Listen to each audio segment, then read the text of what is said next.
Madame, Messieurs, bonjour. L'actualité au pays reste dominée par la situation qui prévaut à l'est du pays. Les humanitaires parlent déjà de plus de 2000 morts, un véritable carnage, rien que pour la ville de Goma attaquée par le Rwanda et ses supplétifs du M23. Bienvenue à cette édition du journal de la mi-journée sur la radio-télévision nationale congolaise. Situation sécuritaire et humanitaire à l'est du pays. Le président de la République, Félix Antoine Tshisekedi Tshilombo, a reçu hier mardi dans la soirée le caucus des députés nationaux élus de la province de l'Ituri. Ces élus ont exprimé leur vœu d'accompagner les FARDC qui se donnent pour la cause de notre pays.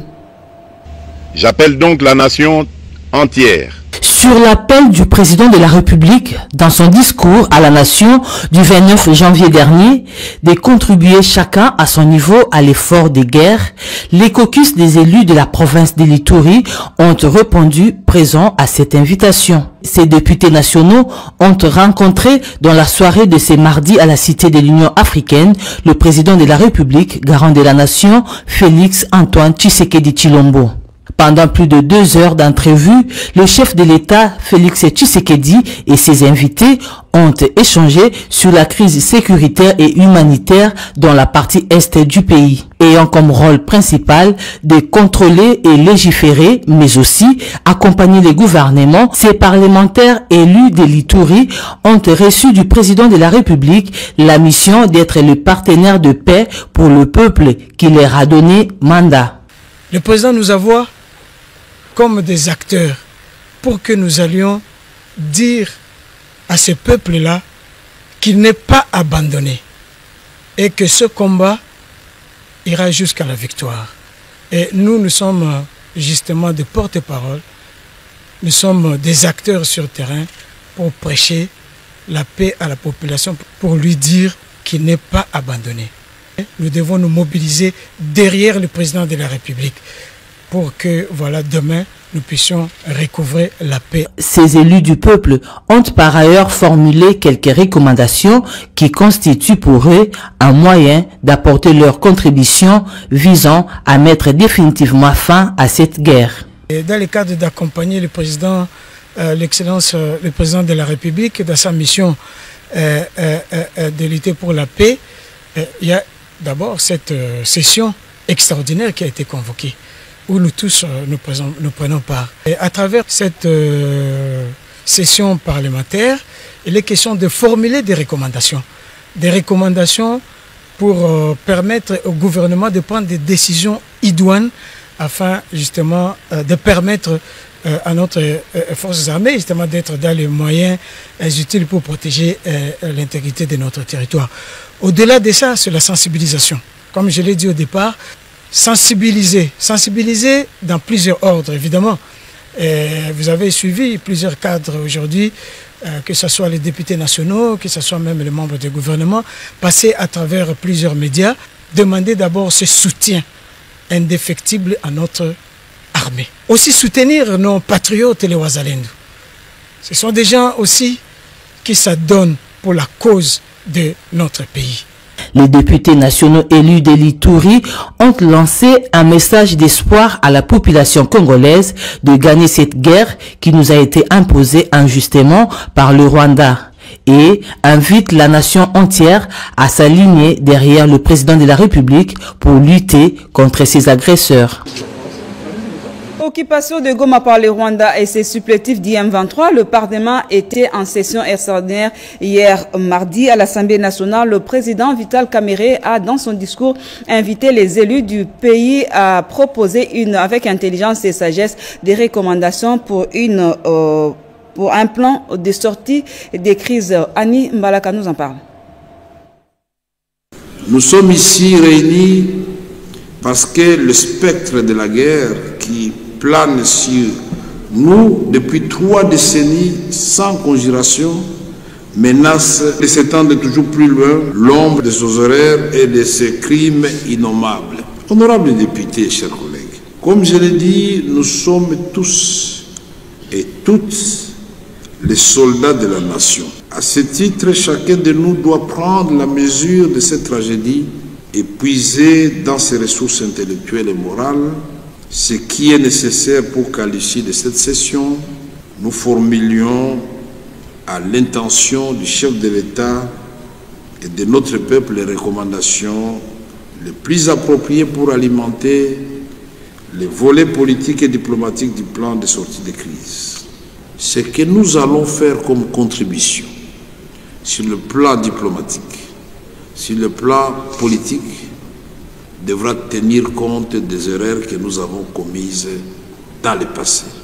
Je voudrais insister sur le fait que nous, députés de la République démocratique du Congo, nous sommes profondément convaincus que nous vaincrons par tous les moyens, parce que tous sont prêts à faire le même sacrifice que les évêques évoqués ici, les Mamadou Ndala, les Chirimwami, les Alexis, tous ceux qui, Baouma, tous ceux qui sont morts, Boudjamabe, les Ouazalendo, nos forces armées.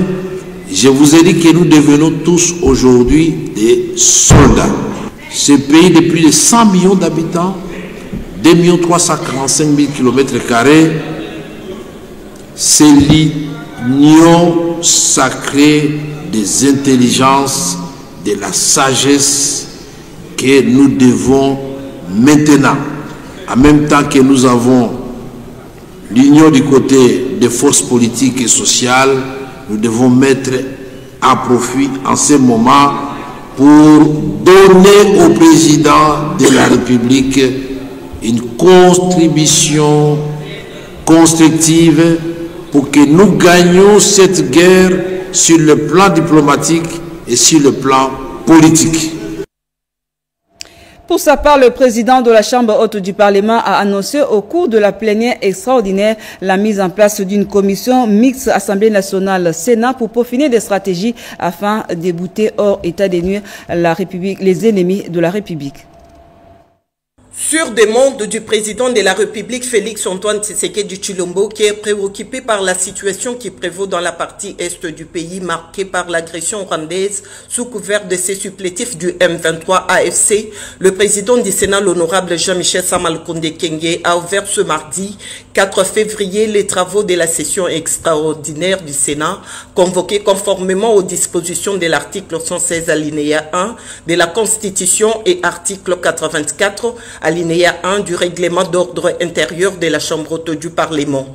Cette session extraordinaire comporte 2 points importants en son ordre du jour, à savoir l'examen de la situation sécuritaire à l'est de la République démocratique du Congo, proposition des stratégies diplomatiques et politiques de sortie des crises et la présentation des 2 juges de la Cour constitutionnelle, comme l'a souligné le speaker de la Chambre haute du Parlement, avant de saluer la mémoire de toutes les victimes tombées sous la barbarie du Rwanda et ses supplétifs dans la ville de Goma, tout en condamnant ce qu'il qualifie des actes ignobles violant la souveraineté de la République démocratique du Congo. Depuis son accession à l'indépendance, notre pays est la cible d'un complot international insidieux, nourri par la convoitise des richesses inestimables que regorge notre sol et sous-sol. Malheureusement, cette bénédiction naturelle a engendré une spirale de conflits et d'insécurité qui ressurgit à chaque étape cruciale de notre évolution politique. Jean-Michel Samalukonde est revenu sur l'appel lancé par le président de la République, chef de l'État Félix-Antoine Tshisekedi Tshilombo. Nous avons tous suivi l'appel à la mobilisation générale, la résilience et la résistance ainsi que l'unité lancée par son Excellence Monsieur le Président de la République et chef de l'État. Je vous engage, honorables sénatrices et sénateurs, chers collègues, à ne ménager aucun effort, chacun en ceux qui le concernent, pour que nos travaux puissent réellement contribuer aux stratégies de sortie de crise. Engageons-nous sans réserve pour donner à notre mère patrie le meilleur de nous-mêmes. La suite des travaux de cette plénière inaugurale de la session extraordinaire s'est déroulée à huis clos, ce après une motion de la sénatrice Vicky Katouma qui voudrait que cette matière relevant de la sécurité du pays ne soit pas traitée publiquement. À l'unanimité, les sénateurs ont voté pour qu'un huis clos soit décrété. Et puis cette question, où sont passés les Congolais logés depuis un temps dans les camps des déplacés? En tout cas, le gouvernement congolais s'inquiète après le carnage qui se révèle à Goma. Le ministre de la Santé plaide pour l'ouverture d'un couloir humanitaire. Cédric Kenny, dans notre confrère, nous apprend que les humanitaires peinent à atteindre les nécessités. Voici son récit. Goma, ville dévastée. Près de 2000 corps recensés dans les rues de cette ville du Nord Kivu, selon les sources humanitaires et officielles, et pour la plupart des civils.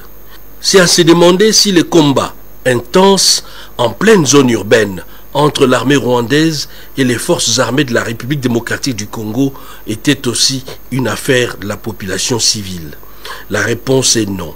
Mais l'on est tenté de croire à des attaques ciblant des civils, notamment ceux qui ont résisté face à l'occupant. Plus grave, les camps des déplacés tristement célèbres de Kanyaruchinya s'est retrouvé vidé de ses occupants.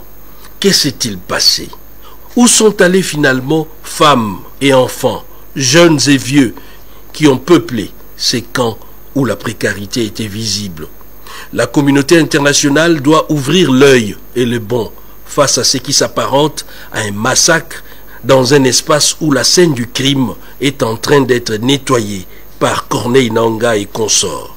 L'on se souvient des réfugiés Hutus disparus à l'entrée de l'AFDEL qui charriaient derrière elles des cohortes de militaires rwandais, dont des Paul Kagame à un Laurent Désiré Kabila, pieds et poings liés. Nos déplacés ont-ils subi les mêmes sorts? La demande la plus simple serait une enquête internationale sur ces nouveaux crimes à grande échelle qui se dessinent. Au-delà de ce qui s'apparente à un drame humain, s'ajoutent les pillages systématiques des bâtiments publics et services de santé. Les forfaits ne s'arrêtent pas à ces stades. Des véhicules et voitures de luxe, fierté de la ville de Goma, ont traversé vers la frontière pour se noyer dans la verdure rwandaise, direction Kigali. C'est à se demander en fin de compte si les vassaux estampillés M23 et AFC comprennent que l'histoire se répète de nouveau après Laurent Désiré Kabila et que les maîtres de Kigali les utilisent pour un sale boulot, pour les jeter un jour en pâture. Justement, en rapport avec cette situation, Kagame pille la RDC depuis des années. C'est l'affirmation de l'ancien homme fort du Front Patriote Rwandais RDF, le chef d'état-major Kayumba Nyamweso, c'est son nom, est en exil. On l'écoute. La diplomatie congolaise a suffisamment secoué le cocotier. Les langues se délient. Elle révèle le côté obscur de Paul Kagame et son appétit vorace des ressources naturelles de la RDC. C'est son modus operandi qui accuse les puissances occidentales. L'ancien chef d'état-major général de RDF et chef des services d'intelligence, Kayumba Nyamwasa, le dit sur les plateaux sud-africains de Newsroom Africa. That is true, but you don't need, Rwanda don't need to have support of the government to do that. They do it and they send them to international companies who are ready to pay money. But Rwanda's influence and possibly the impunity you see is based on other things. For example, going to Capo de Gallo and they secure French interests.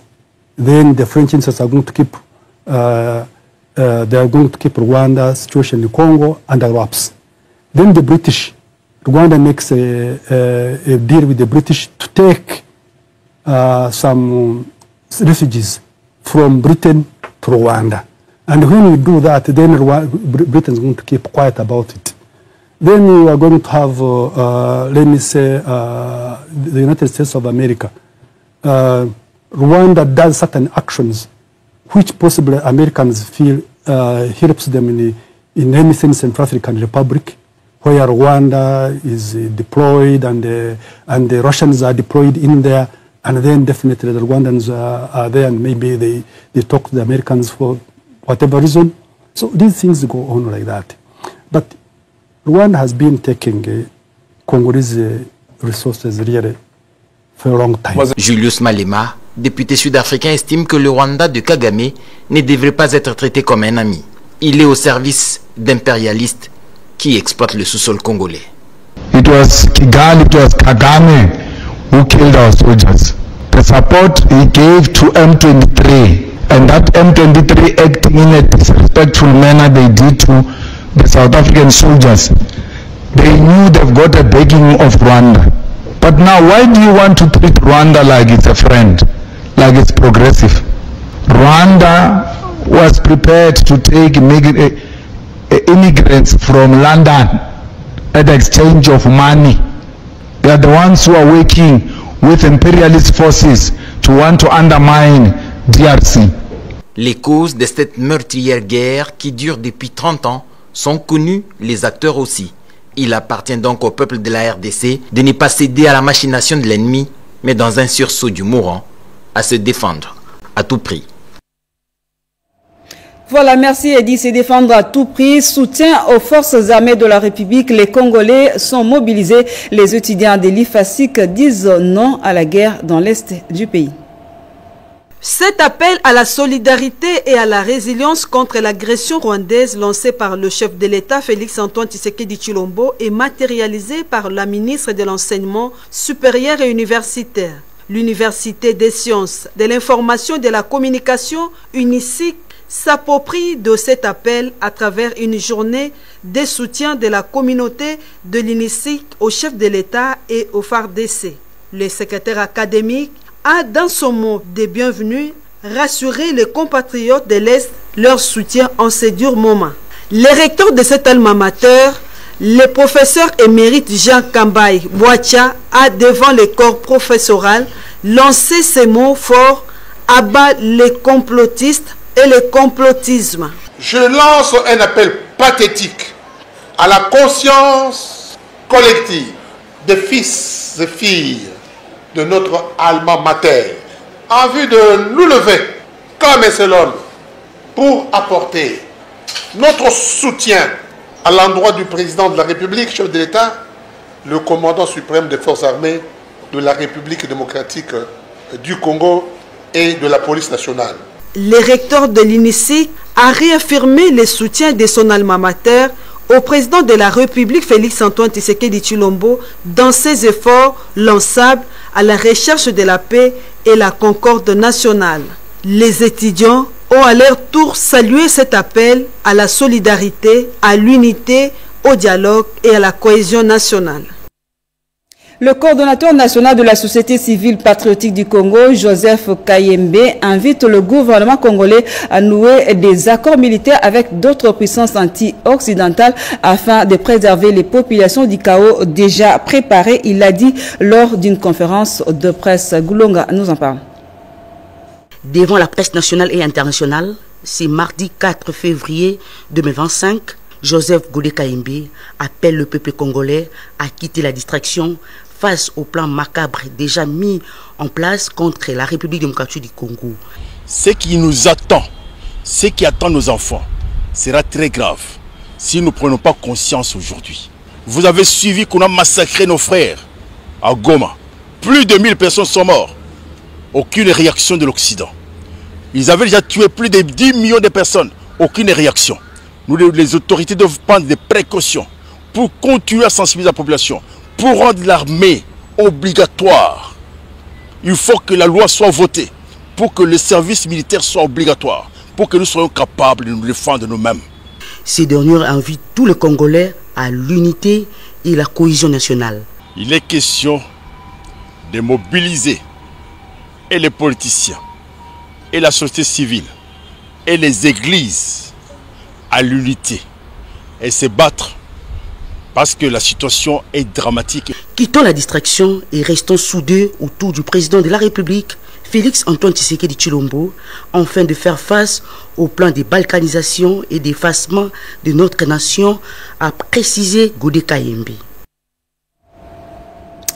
L'Ituri, comme toutes les autres provinces, se sent menacée par la situation qui prévaut au nord Kivu. Le commandant des opérations, le lieutenant-général Johnny Luboyankashama, a présidé une réunion de commandement à l'intention du commandant des grandes unités des FARDC engagées dans la traque de groupes armés. Lors de cette réunion de commandement, le lieutenant-général Luboya Nkashamadjoni s'est dit très confiant de la détermination de ces hommes à faire échec aux manœuvres de l'ennemi d'où qu'elles viennent. Je suis très sûr que nous allons obtenir l'adversité.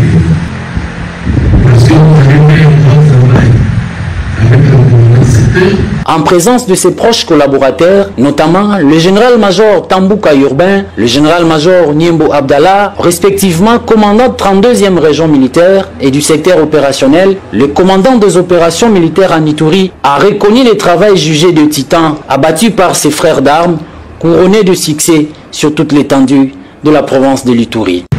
Grâce à votre professionnalisme, grâce à votre organisation, et grâce à votre sacrifice, et vous savez que nous avons fait des moments difficiles, nous avons quand même un résultat aujourd'hui.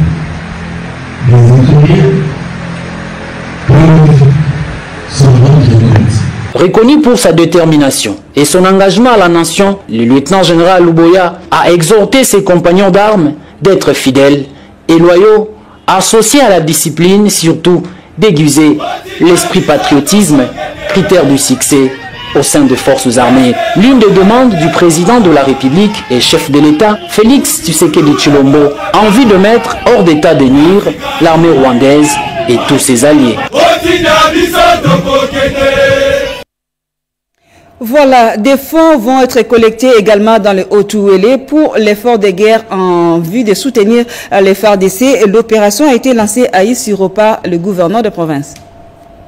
C'est le numéro 1 du Haut-Ouélé, toujours fidèle au mot d'ordre du chef de l'État Félix-Antoine Tshisekedi Tshilombo, qui lance personnellement cette vaste opération de collecte de fonds sur l'ensemble de son entité afin de participer à l'effort de guerre face à l'agression barbare de notre pays par les sanguinaires rwandais Paul Kagame et ses supplétifs terroristes du M23. La grande salle Monseigneur de Wilde de la cathédrale catholique d'Isiro a servi de cadre ce lundi 3 février 2025 à cette campagne citoyenne. L'honorable gouverneur Jean Bakomi Togambou explique. Nous sommes venus sensibiliser toutes les structures de la province sur la nécessité de soutenir nos forces armées, le FARDC, le Wazalendo et même la population du Nord Kivu qui fait face à une agression barbare du Rwanda, ses supplétifs du M23 et du AFC. Nous devons être tous mobilisés derrière le commandant suprême, le président Félix-Antoine Tshisekedi. Et chacun des responsables est appelé à sensibiliser sa base, à sensibiliser son parti, son regroupement, sa structure, à sensibiliser la population sur l'amour du pays, le patriotisme, la vigilance. On a également essayé de lancer la campagne de soutien par le moyen financier, par la prière, par tout ce que nous pouvons avoir qui peut apporter quelque chose dans la lutte contre nos agresseurs. Signalons que séance tenante, le registre ouvert à cet effet a connu les premières souscriptions en espèces sonnantes. Tout à fait autre chose à présent. La Fédération des entreprises du Congo, FEC Ituri, s'est dit prête à engager, à accompagner plutôt le programme de désarmement, démobilisation et stabilisation pour booster l'économie de cette partie du pays. C'est le président provincial de la FEC qui l'a dit au coordonnateur du PDDRSS qui séjourne dans ce coin du pays. Peggy Mukunda est dans sa suite. L'engouement enregistré dans la province de l'Ituri autour du processus de désarmement et de démobilisation témoigne déjà du savoir-faire de la nouvelle équipe du PDDRCS récemment nommée par le président de la République. Cet intérêt grandissant des groupes armés démontre l'adhésion des leaders communautaires et des acteurs locaux à cette initiative. La Fédération des entreprises du Congo FEC s'inscrit pleinement dans cette dynamique et accepte d'accompagner le PDDRCS dans sa mission. Nous sommes censés accompagner cette action. Nous allons demander aux opérateurs économiques si on peut se liguer comme un seul homme, s'il y a des besoins on peut donner aux démobilisés. La FEC peut jouer un rôle clé dans le développement économique de l'Ituri, notamment en entrepreneuriat et la création d'emplois. Les démobilisés peuvent servir de main-d'œuvre main-d'œuvre qualifiée, contribuant ainsi au renforcement du tissu économique local. Conscient de cet enjeu, le coordonnateur national du PRDRCS, Jean Dédieu Désiré Tangatita, accompagné de son adjointe chargée des questions techniques et opérationnelles, Marie-Chantal Lumba, a rencontré les responsables de la FEC. L'objectif de cet échange était d'explorer les modalités d'intervention de la FEC pour appuyer les programmes. À cette occasion, Jean Didier Désiré Tangatita a tenu à rassurer ses interlocuteurs quant à la collaboration étroite et respectueuse visant un véritable changement pour la province. Pour clôturer leur mission de service en Ituri, la nouvelle équipe du PDDRCS se rendue auprès du Monseigneur Dieudonné Ouringui du diocèse de Bunia afin de recevoir sa bénédiction et surtout son adhésion au PDDRCS. Et nous allons prendre cette messe pour le retour de la paix organisée à l'Université catholique au Congo. Occasion pour le recteur de cette université de sensibiliser les étudiants au patriotisme. Anastasie Doumbo pour le reportage. Une messe pour la paix et la solidarité en faveur de compatriotes de Goma a été organisée sur 2 campus de l'Université catholique du Congo, à savoir Limete et Mongafula. Cette célébration eucharistique qui a réuni 2 milliers d'étudiants et des prélats catholiques se déroule dans un contexte d'insécurité croissante qui ronge la partie est de la RDC. L'abbé recteur Léonard Santedi a circonscrit son homélie avec un message de soutien visant à compatir aux malheurs qui frappent nos frères et sœurs de l'Est, mais aussi implorer la miséricorde divine pour une paix durable. L'espérance chrétienne, c'est l'antidote à toute fatalité, à tout pessimisme. L'espérance chrétienne nous dit « rien n'est irrémédiablement perdu, quelque chose peut advenir et quelque chose de bon, de meilleur ». Et l'espérance chrétienne nous dit justement que l'avenir a un visage qui peut être flamboyant et scintillant. Mais il nous appartient de nous engager pour cet avenir. Les étudiants de l'UCC se sont engagés derrière le FARDC qui se battent pour défendre notre patrie. Nos frères de l'Est forment notre famille. Et nous ne sommes pas que de cœur avec eux, mais nous sommes avec eux. L'Université catholique est avec les peuples de l'Est qui forment notre famille. Et tout ce que nous pouvons dire, c'est que nous vaincrons et que la victoire sera de nôtre. Depuis 2021, 2 territoires du Nord Kivu, Rutshuru et Masisi, sont à proie des terroristes du M23 appuyés par l'armée rwandaise. Au Maniema, un atelier d'échange a été organisé afin de préparer la conférence sur l'eau et l'environnement qui va se tenir bientôt à Kindu. Des explications dans ce reportage. Cet atelier d'échange a permis à Maître Florian Okanjo, secrétaire exécutif de l'Agence de facilitation des transports des transits du corridor central, et Madame Hélène Gakoro, directrice générale adjointe du Fonds de garantie pour l'entrepreneuriat au Congo, d'exposer les premiers sur le projet intégrateur du chemin de fer Tanzanie-Burundi-RDC qui a pour terminus la ville de Kindu et l'autre sur le financement des projets de jeunes et femmes entrepreneurs du Maniema par le FOGEC. Pour son excellence Moussa Kabankobi Moïse, chef de l'exécutif provincial du Maniema, ces 2 projets sont une vraie opportunité pour le développement de son entité. Et comme vous le savez, c'est aujourd'hui que nous allions débuter notre conférence, la 2e, sur l'environnement, le tourisme, l'agriculture et l'eau. Mais pour des raisons logistiques, cette conférence a été reportée. Mais nous félicitons nos 2 intervenants qui avaient déjà répondu à notre invitation. Les questions qu'ils ont abordées sont transversales. La conférence que nous venons de reporter, c'est la 2e conférence. On est en train déjà de finaliser les thèmes de référence de la 3e conférence qui va porter sur les secteurs sociaux. Et la 4e conférence, d'ici là, on va commencer à rédiger les thèmes de référence qui va porter sur la paix et la sécurité au Maniema. Place à présent au journal des journaux avec Jean-Pierre Ndolo Demazou.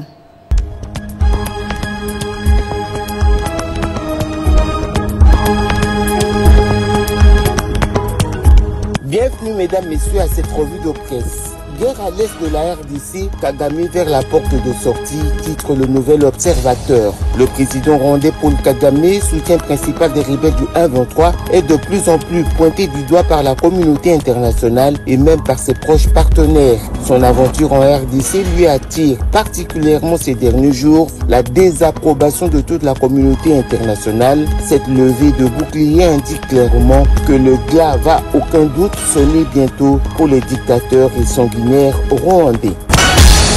Paul Kagame, la chute annoncée du monstre fabriqué par l'Occident, annonce pour sa part Econews. Après des décennies de soutien occidental, Paul Kagame voit son étoile pâlir. Le célèbre journal britannique The Times titre sans détour « L'Occident a créé un monstre à la personne du président rwandais Kagame, jadis perçu comme un modèle de stabilité. L'homme fort de Kigali est désormais lâché par ses alliés historiques en raison de son rôle dans les violences qui ravagent l'est de la RDC. Son offensive à Goma a marqué un tournant, précipitant son isolement diplomatique. Face à une condamnation unanime, le rouleau compresseur médiatique est en marche. Kagame saura-t-il éviter la chute ou sera-t-il, comme tant d'autres avant lui, relégué aux oubliettes de l'histoire, s'interroge Econews.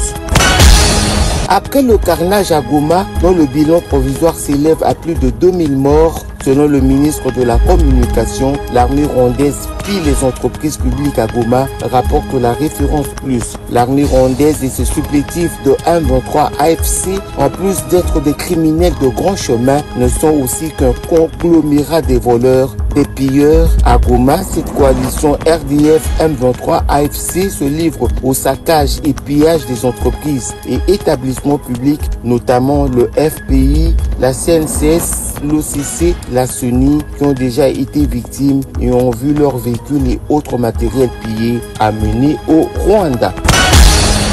Goma, un SOS pour l'assistance des déplacés, alerte l'objectif. La communauté internationale a été appelée lundi 3 février à prendre conscience de l'ampleur du drame humanitaire à Goma, au nord Kivu, dans l'est de la RDC, par l'Organisation internationale pour les migrations, selon un document consulté par l'agence congolaise de presse. Des millions de personnes ont déjà été déplacées à cause des années de conflit dans l'est de la RDC et les besoins humanitaires sont énormes. Avec la recrudescence alarmante d'affrontements, une situation déjà désastreuse s'aggrave rapidement, a déclaré Amy Pop, directrice générale de l'OIM.